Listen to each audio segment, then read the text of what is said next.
Riding the Hudson Line north, the train sounded like it was sobbing as we slid out of Grand Central Station. The story is about a character who is not me. It's important that you remember I am not him. When I was old enough, I joined the Army. I learned exactly how little one man can do with two hands. I served 4 tours. They sent me home on account of a growing fear of crowds, honorably discharged the service. It's a job I did that I just don't talk about. So I moved to New York City.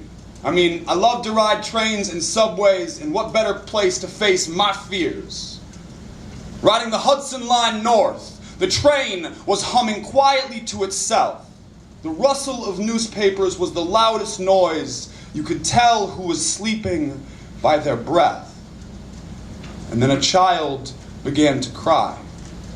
Quietly at first, and then louder, until that rustle and hum was replaced with lit-wit tantrum, with sobs involuntary, the child's voice climbing pitch like fire up pine trees. The child is shrieking, the passengers howling, his mother is shouting, "He is sick, I am sorry, he is sick," and they are shouting back. Women are standing up in their seats. I can feel the rocks cracking against the walls. This is not any kind of dream. There is a man in Carhartt coveralls standing up in the aisle, his face thrust into their seats. This woman is riding alone with 2 children from 2 seats back.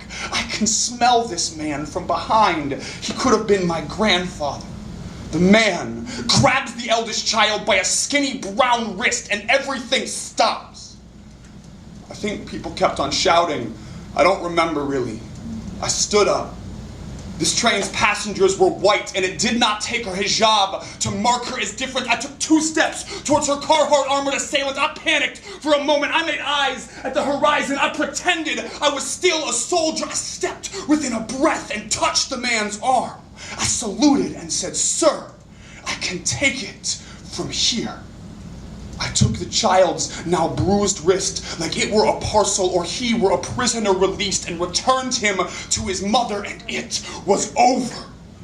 Except that I asked you to remember that this man was not me, because this is a true story, only that I did nothing. I sat across from this woman and did nothing. I made eye contact and wished I had not. The man shook the child and shouted until everything was silent but him, and I did not speak up. Each of us only gets a few opportunities to show another person that humanity is more than just the people behind you who will trample you when you fall, and I did not speak up.